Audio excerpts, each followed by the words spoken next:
Major support for Out to Lunch is provided by the law firm of Jones Walker, established in 1937 with over 375 attorneys in offices throughout the U.S., providing a comprehensive range of services to a local, national, and international client base. JonesWalker.com. From Nola Pizza in the Nola Brewing Tap Room on Chapatula Street in New Orleans, we're out to lunch with Peter Raschuti, Tulane University's A.B. Freeman School of Business professor and director of the award-winning Birkenroad Reports. It's business, New Orleans style. Hi, I'm Peter Raschuti. Welcome to Out to Lunch. If you go to the drugstore and check out the hair and skincare aisles, you'll find shelves crammed with products. There seems to be a product for every conceivable hair type and skin condition. But actually, there's not. Even one of the most successful brands, Aveeno, which is owned by Johnson & Johnson, is on the lookout for new products. So much so that they sponsor a new product search and even have a business accelerator to help nurture up-and-coming skincare entrepreneurs. In 2022, the winner of the $100,000 Aveeno product search and member of the Aveeno Accelerator was a New Orleans company called Ass Bayou Skincare. The company makes a line of skin, scalp, and hair care products that use fermented and herbal ingredients formulated to work with the skin's natural microflora. The founder and creator of the creams and potions at Ass Bayou Skincare is Arielle Brown. Arielle, welcome to Out to Lunch. Thank you for having me. Hi. This is awesome. We've gotten so used to giant companies owning multiple brands that it's kind of quaint these days to talk about a company that only makes one product. But it's worth remembering there was a time when Coca Cola only made Coca Cola. Ford Motors only made Ford automobiles, and Apple made a computer. Sydni Raymond's company, Ass Fro, only makes a single hair jelly. The product has no harmful ingredients, promises lasting results, and is extremely affordable, and allows black women to wear their natural hair without the added expense of multiple products or complicated application methods. And in case you're skeptical about the comparison to Coke, Ford, and Apple, Sydney's Ass Fro is so massively popular that she can't produce enough of it to keep up with nationwide demand. Sydney, welcome to Out to Lunch. Hi, thank you for having me. Arielle, apparently the reason your skincare products are so effective and have gotten attention from Aveeno and now other manufacturers as well is your groundbreaking use of probiotics that work synergistically with the skin's own molecular chemistry to return it to its natural state. This is the kind of advanced research-based product that typically comes out of a laboratory filled with dermatological chemists. You have a graduate degree in social work. You also work in real estate, but you don't have a background in either chemistry or biology. I know you were motivated by your own skin issues and inspired by your grandmother's use of herbal medicine, but what you're creating is way more complex than some kind of home remedy. Are you a naturally gifted scientist, or did you get lucky and stumble on this, or how are you doing it? I loved listening to that. Well, the science is out there, yes.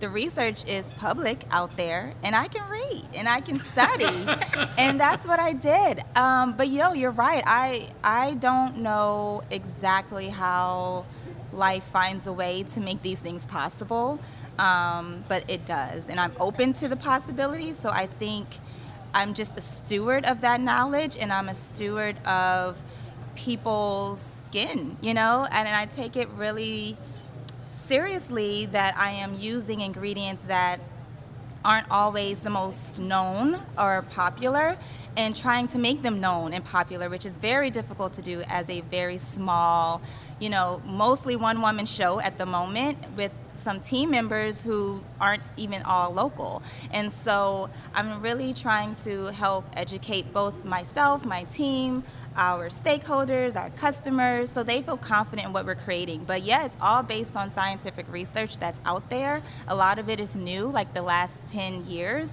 But we definitely know about probiotics for our gut health.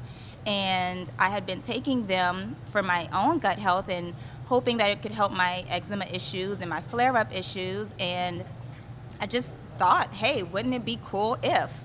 And next thing you know, I'm going down the rabbit hole of Google and looking at all these different studies and like, oh, they have this particular strain that does this for skin, and what can I do if I mix that with this type of herb or that, and down the rabbit hole I went. Yeah. And everybody's lucky for it. Yeah, thank you.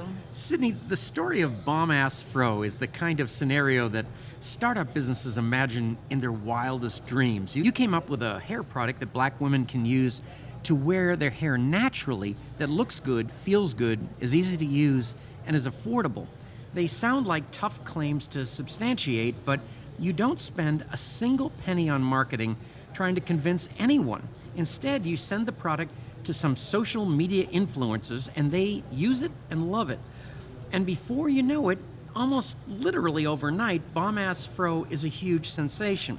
You quit your day job and start working on it full time, and now you literally can't make enough of it to keep up with demand. And that demand just keeps growing. One of the ways to solve this production bottleneck and to make a whole lot of money would be to license the formula of Bomb Ass Fro to a big manufacturer. I'm sure you've considered that option. What's your current thinking about all that? Wow. I am a proponent of ownership. It is important to me. And since I'm marketing to my people, my community, I want to be sure that I'm doing the due diligence that I have to do. And honestly, I'm fearful to sell it or to market it, to offer it to a manufacturer, license it, because I'm just scared that they're not going to do it right. Like they may use cheaper ingredients. They may try to cut corners on things that I'm not willing to.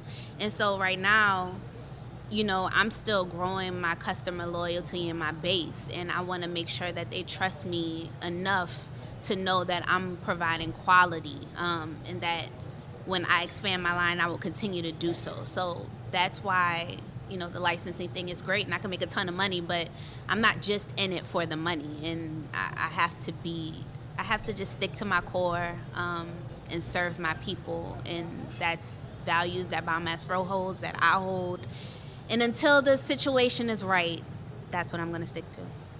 Now, Arielle, I'm going to ask you a question, but I think it could go to either one of you. Sure. I would think lining up with the right manufacturer would be so important, because you're dealing with ingredients that, they're not used to. Exactly. My first manufacturer, actually, U.S.-based, all manufacturers I have right now are U.S.-based.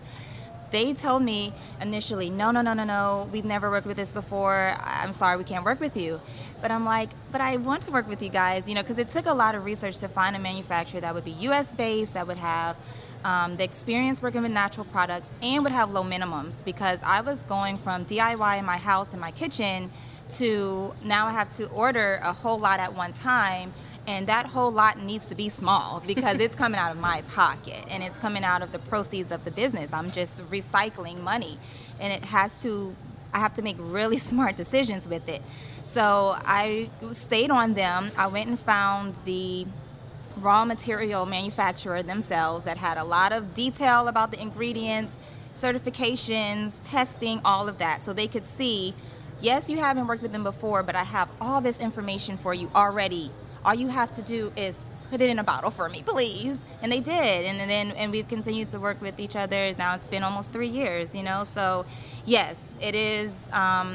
You do have to advocate and educate. Again, it goes back to education. So the more you know, the more decisions you can make confidently. And they made that decision with me. And now those ingredients are becoming more popular in the cosmetic industry. It's less taboo. It's less scary.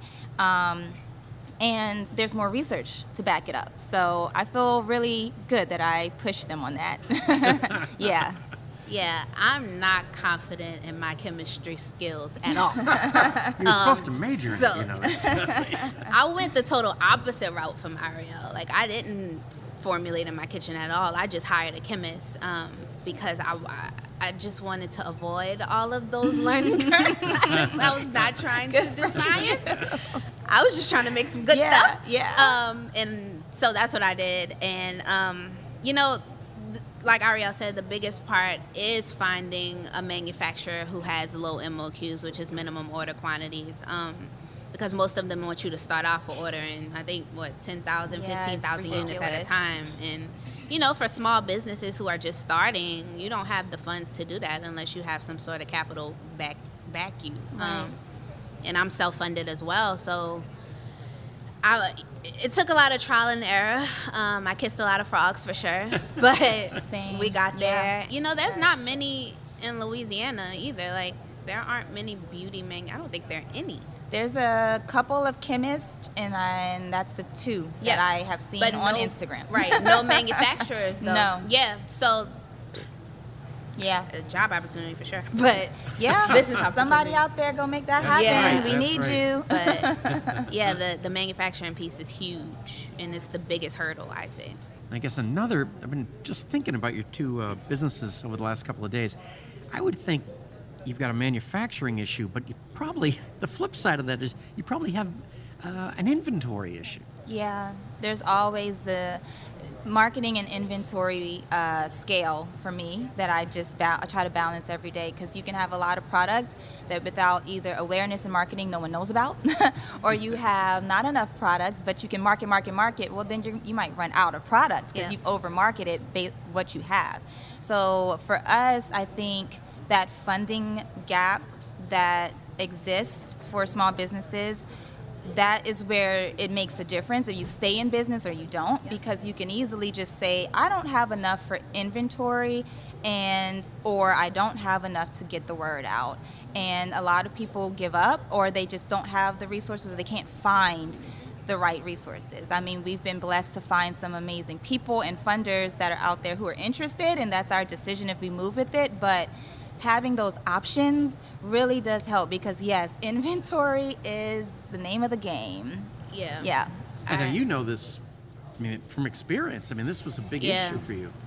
Still is a big issue, but again, it's you have to balance it, right? And so what happened with me was I was just starting in my room with 500 jars. I never thought that it would scale as quickly, that I would get all of that traction, because I didn't market, and I didn't I marketed myself with my own platform, but I didn't have a personal following. Like, I'm no social media influencer, so I didn't ever dream of scaling so fast. And so it's a give and take, which is why I had to intentionally take a step back my second year, because I kept pushing and I kept sending it to all of these people, hoping, that doesn't happen, crossing my fingers that they'll pick it up, and then everybody does, and now what? Yeah. So it may seem like, a big deal and exciting, but it also can be to the detriment of your company in a lot of ways, and you have to prepare for that. So it's been a learning curve for me, and something that I'm really intentional on now. Like, I have to balance my marketing efforts with my inventory, with people who can help me. If you have 1,000 orders and it's just you, right? What do? You know, people are waiting 3 weeks for their orders to get just packed. Right. So it's chaotic. It's hectic. I had boxes up to my walls, all in my living room, in my kitchen, in my bathroom. They're still there. It's crazy. And I don't think people see the behind the scenes of that, and it can really burn you out quickly. So yeah, that's been my experience, and I'm blessed, but it's definitely, things that I'm still learning how to manage.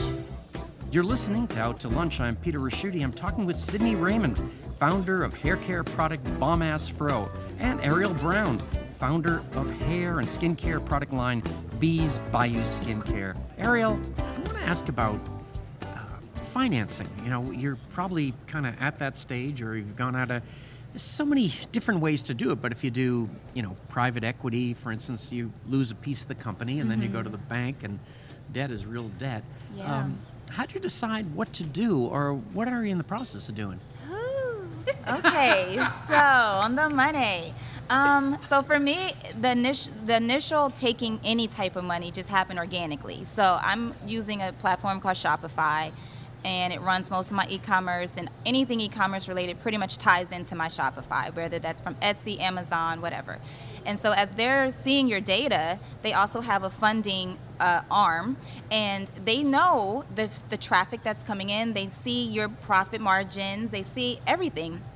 And the data tells them what you could probably take on, a healthy amount. in a loan, and it might be small. PayPal Capital might offer you $2,000 here.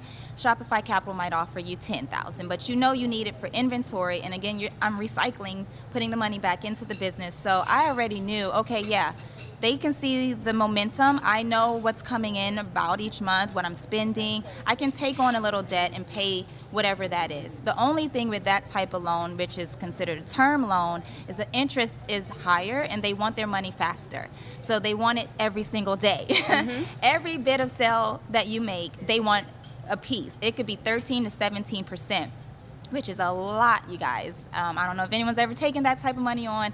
That's a lot. So then I looked at, okay, well, that's good for now. I just need it for inventory to do what I need to do for marketing and whatever. So that's fine. But then you get to the point where you're now more educated, you know better, I was working on my personal credit, and so I was like, okay, I can leverage what I've achieved personally and go get a business loan. So I went, and thankfully one of the programs I was in, Digital Undivided, they had a partnership with Chase Bank, and I was able to meet some wonderful people there who advised me not only on what products to apply for, but how to best use those products. So whether it would be a loan or a line of credit, use one for this, one for that, and they gave me some advice. So that helped in that initial stage of getting business loans. And that was really super helpful. But again, it's still debt. And after a while, you're like, okay, how much debt do I need to keep taking? And these amounts are, what can I do with these amounts? Sometimes they're not really large. So for me, grants were huge. I did crowdfunding, and that was rewards based. So I didn't have to give up any equity with crowdfunding. And that was through Drew and Lauren Holiday, Drew Holiday, who used to play here, I think with the Pelicans. Him and his wife, they have this fund, and New Orleans is one of their cities. So I did a crowdfund. They matched what I was able to get in the crowdfund. And when I hit my goal, they matched it. So I look for those opportunities to get that non-dilutive money. But now I am at the point of speaking to angel investors for the first time. It's exciting and very scary. An honest answer. Let me ask you a question. If you had the money, if it just came in, pretty easily as such, what would you do with it? Yeah. So that would be a part of your strategic plan, right? You have to, of course, I would need inventory. That's like the bulk of where my money would go. With that inventory, you have to start spending ad dollars and doing some marketing campaigns, because now you have all this stuff that you have to sell. So many things. Facebook ads, social media ads, period, right? Because social media has been a driver to my growth. Influencer marketing is also a key component. So I want to get back to those people who supported me from the beginning. I want to pay them back somehow. So those partnerships are also a part of my plan. Doing trade shows, being in front of people is another thing, because I'm all online right now, and I don't do too many. I did Essence last year, but I don't do too many of those because I just don't have the stock to do it. Inventory. Yeah, and so that's a part of my plan. I also have to hire people. I'm a one-woman show. I have to pay myself eventually. That's a thing. So many things. Investing in technology and ways to streamline the processes and make them easier so that they take less time. Email marketing is also a thing that, I can go down a rabbit hole of all of the money that I can spend to get this ball rolling.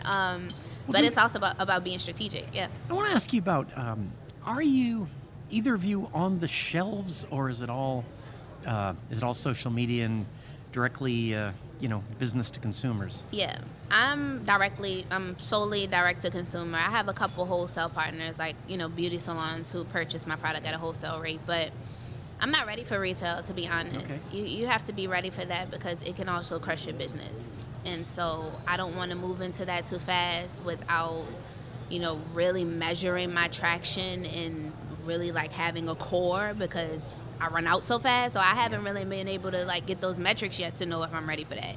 I want to do it. It's definitely a part of the goal, but I'm not going to rush into it at all. Yeah. If you follow the same So this year, I kind of similar. So mostly direct to consumer right now. We just secured Macy's online, which is really fun and cool. Like I'm excited to see what data is going to come from that, and what cities are going to be our top cities if it matches what our top cities have been just direct to consumer. Because those are the cities that I'm looking at for any kind of on shelf is where our customers already are buying the most. And it's mostly been like these metropolitan areas. So I would love that. And I had actually been looking into PO financing. So that way, if I do get a purchase order, if I do get a purchase order from a bigger retailer, instead of maybe using some of my cash on hand, a lot of cash on hand for product, I wanted to look into financing that because it's really hard to get a line of credit to do that. It's darn near impossible these days. So I have been talking to people about that. So this year is the year where I have been sending some products to retailers so they can sample, and I pray somebody sends me an order because I really want to jump into it carefully. Just like Sydney said, it is you can grow too fast, too large too fast. And also our customers, although we're an inclusive brand and we're trying to reach any and everybody, primarily we're targeting people who have, skin issues and scalp issues. They don't shop everywhere for that. So I have to be strategic about what stores I do decide to even be in. But we've gotten some inquiries, and I'm just praying it works out. I really want to dive into that. I want to see how it goes. I was thinking about the market. It's pretty big. I mean, I guess, we've got about 320 million Americans, and 12% are black, and then get half of that being women. But you end up with a number pretty close to 20 million. So have you got them all yet? Or no? Working on it. I mean, sheesh. But if you think about it on a global scale, right? Because skin and hair is like all over the world. People are looking for beauty stuff, and they want to look great, and want their hair to be great. They want to feel good. So, I mean, the numbers are massive, and the opportunity is massive. You just have to find your niche and where you want to go with it, and you can take off from there. And I feel like those customers become your ambassadors. Yep. And also what I'm loving right now in beauty and skincare, like I see this with Black Girl Sunscreen, is that it's so powerful and it's making such a message, and it is such a great product that regardless of your background, you're like, oh, I want to try that. Yeah. Because, your skin looks so good, or your hair looks so good, or what did you find for your itchy scalp? Like at this point, as far as the Black community, we've tried other products that weren't necessarily marketed to us, maybe, and they work. Yep. So it can happen vice versa. And what works for really coarse hair or curly hair, there's plenty of people from different backgrounds with really coarse curly hair. Yep. So it's really cool to see the popularity. I'm just so excited for your products too. Like that is something that's really difficult to achieve. Yeah. Because our hair routines there's so many products. Yeah. Listen, my bathroom is just covered in products. So mine was for a long it's time. hard to achieve something like that. And that was one of our goals with Ass Bayou. I wanted something I could throw in my purse and it would do the things I need to do for my itchy scalp on the go. Mm-hmm. And that it was other products only came from customers asking. Yeah. I never thought that would happen.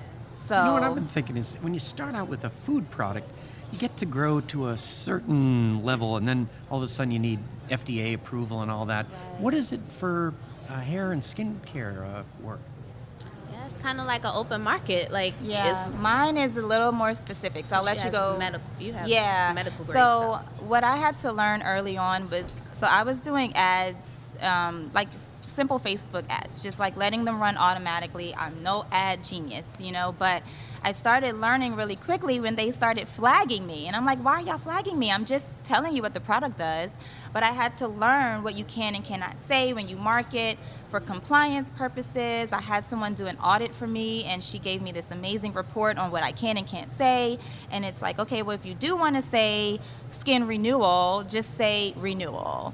Instead of saying cellular renewal, I would just say skin, or renewal of your skin. And so there are different different ways you can say things, but part of my fundraise is to use some of those funds to complete our product certifications. So stability testing, a lot of that your lab will do, but I want to get dermatologist tested. I want to get EWG tested. I want to get my microbiome tested, because right now we're not medical.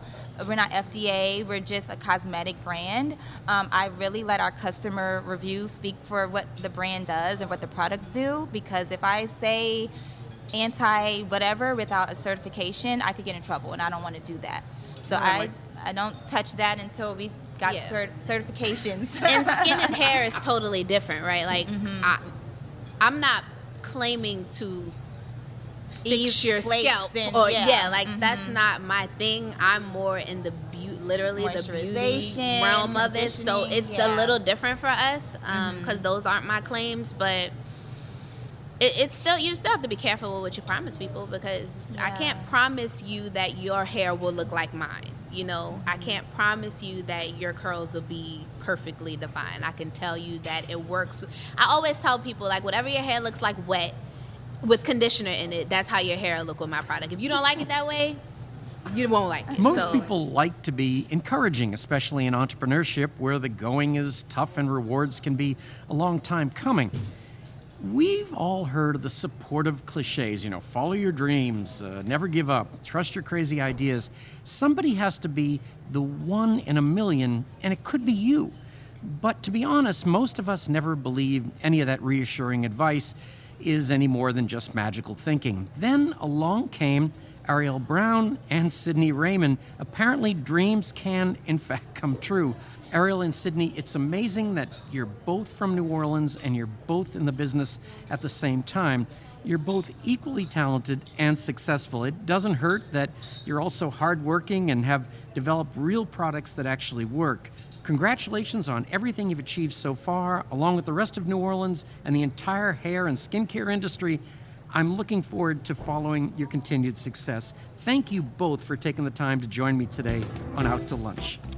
Thank you so much. Thanks for having us. My guests on Out to Lunch today have been Sydni Raymond, founder of Bomb Ass Fro, and Arielle Brown, founder of Ass Bayou Skincare. We edited the show to fit into the time slot here on WWNO. You can hear our unedited conversation and find out more about Arielle and Sydni and their hair and skincare products by listening to the Out to Lunch podcast.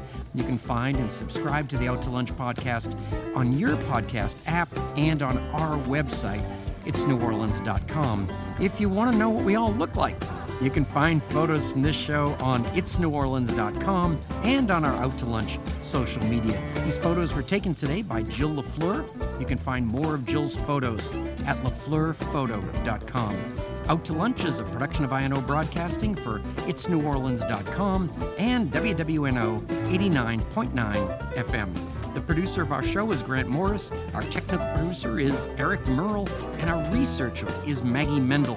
I'm Peter Raschuti. Thanks for joining me. I look forward to meeting you again next week around the lunch table for more business New Orleans style on Out to Lunch. Out to Lunch was recorded live over lunch at the NOLA Brewing Tap Room, 3001 Chapatula Street, open 7 days a week. NOLA Brewing Tap Room has a wide variety of craft beers and authentic hand-tossed New York-style city pizza by NOLA Pizza. More information is at nolabrewing.com. Major support for Out to Lunch is provided by the law firm of Jones Walker, established in 1937 with over 375 attorneys in offices throughout the U.S., providing a comprehensive range of services to a local, national, and international client base. JonesWalker.com. And by Basics Swim and Gym and Basics Underneath Fine Lingerie. Mitchell Foreman wrote and performs all the music on Out to Lunch. You can hear Mitchell's music anywhere great jazz is sold or streamed, and at mitchellforeman.com. If you'd like to be part of Out to Lunch, to learn how your business or organization can become an Out to Lunch program partner, email info@inobroadcasting.com.